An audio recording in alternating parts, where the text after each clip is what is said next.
8 नवंबर 2016 याद है? हाँ, नोटबंदी। इस दिन रात 8 बजे मोदी जी आए और बोले, आज मध्यरात्रि यानी 8 नवंबर 2016 की रात्रि को 12 बजे से वर्तमान में जारी 500 रुपये और 1000 रुपये के करेंसी नोट लीगल टेंडर नहीं रहेंगे। इसके बाद देश की जनता में वो दहशत फैली कि मोदी जी ने अपना टाइम खुद ही बदल लिया और वो कल 4:30 पर आए और एक नई योजना लाए जिसमें देश की जनता को ई रूपी से इंट्रोड्यूस कराया गया। आप इसे ERUPI भी कह सकते हैं। आखिर ये बला क्या है, आइए समझते हैं।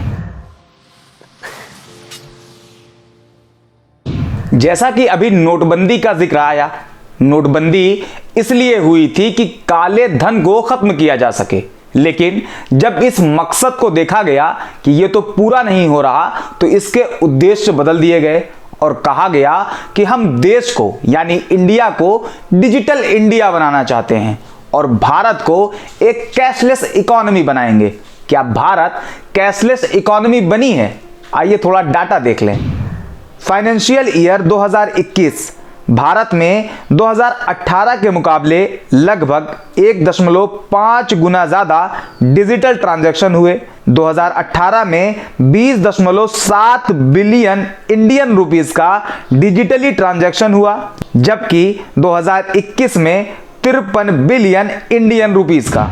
डिजिटल ट्रांजैक्शंस तो बढ़े हैं, यानी इंडिया डिजिटल इंडिया तो बन रहा है और इस डिजिटल इंडिया को और तेजी से आगे बढ़ाने के लिए यानी सुपरसोनिक स्पीड से आगे बढ़ाने के लिए मार्केट में आया है ई-रूपी।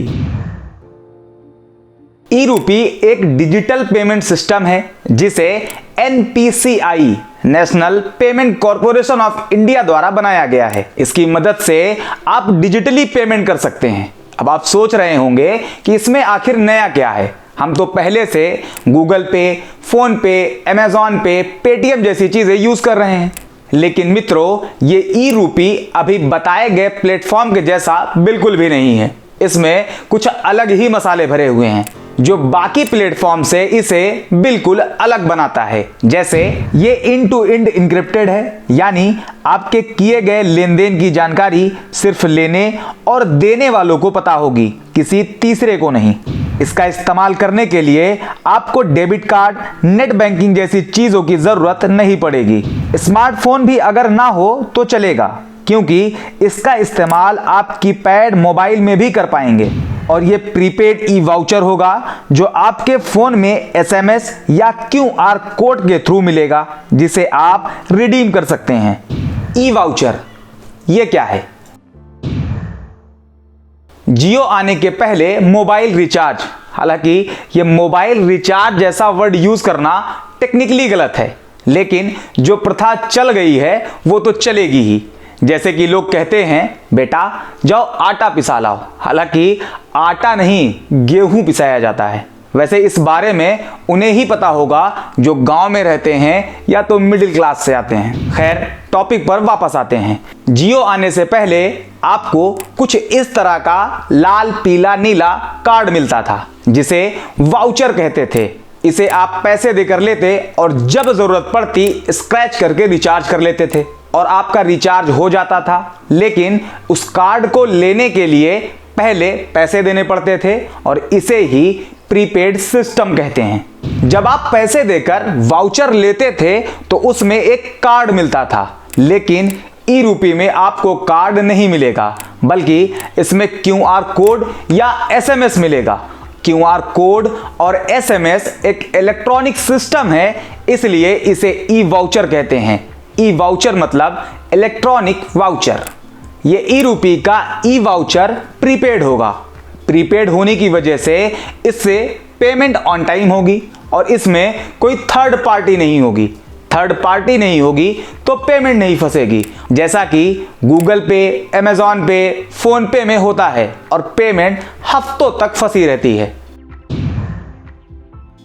सरकार के मुताबिक ई रूपी के इस्तेमाल से इंडिया डिजिटल इंडिया बनेगा और इसका इस्तेमाल सरकारी स्कीम में भी किया जाएगा, जिससे स्कीम के फायदे बेनिफिशियरी के मोबाइल पर डायरेक्ट ई वाउचर के थ्रू मिल जाएगी।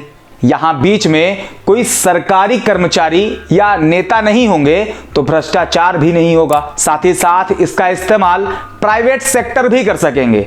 अगर कोई कंपनी खुश होकर अपने एम्प्लॉइज को सैलरी के अलावा 500 रुपए एज अ गिफ्ट देना चाहे तो वो डायरेक्टली ई वाउचर अपने एम्प्लॉइज के मोबाइल पर सेंड कर देगी। भाई क्या कहने। और हाँ, इस ई वाउचर को ट्रैक भी किया जा सकता है कि आपने वाउचर को रिडीम किया है या नहीं। वैसे इस बात से श्वेता सिंह की वो चिप वाली बात याद आ गई। 2000 के नोट में चिप लगी होगी जो जमीन के नीचे दबे काले धन को भी ट्रैक कर लेगी। अगर एक जगह पर बहुत सारे नोट एक साथ पड़े रहेंगे तो न सिर्फ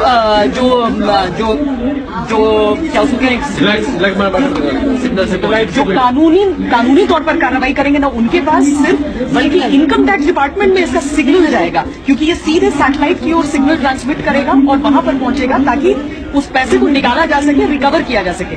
बैंकों में रहेगा, उस सिग्नल का कोई मतलब नहीं है। और 120 मीटर नीचे मिट्टी के दबा होगा तो भी पता चल जाएगा कि यहाँ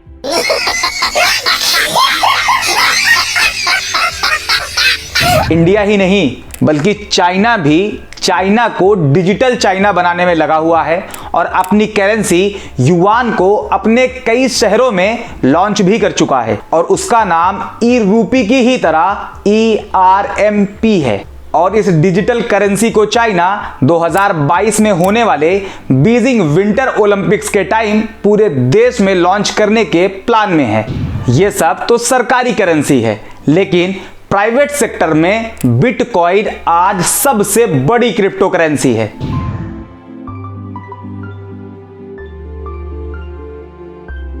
आज के वीडियो में इतना ही। वीडियो अच्छी लगी हो, इंफॉर्मेटिव लगी हो तो लाइक करें, शेयर करें और चैनल को सब्सक्राइब जरूर कर लें।